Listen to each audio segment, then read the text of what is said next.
Ye esawa mapuedo padola UBC Radio Buteboka ngedo doki kula kodi tene mamako kumpadola.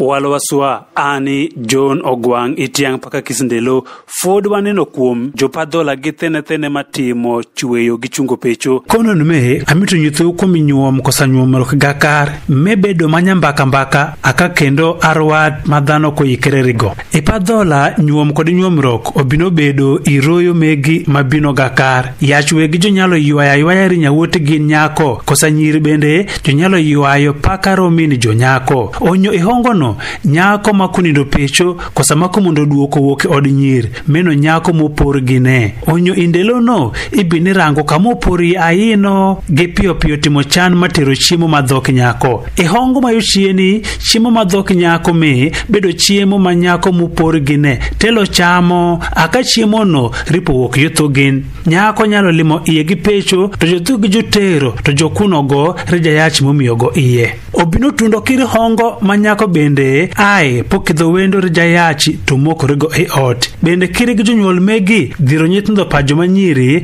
kidho mokore mayach isimbin kiti me oyudo tera bedo ka dhano ofuyo kulapa ng'at mago mito nyuomrok gine kosa ng'at ma jothugin jowanya ato kago kosa jonyuol pere jowei thuolo ng'at man nyalo pori kosa poro gine.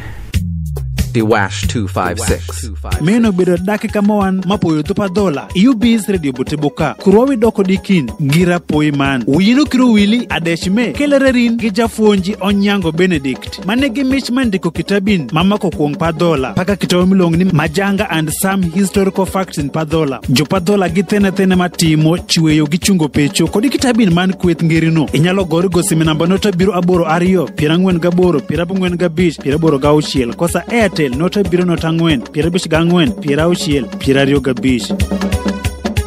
The Wash 256 The Wash 256 Spin Doctor. Yeah.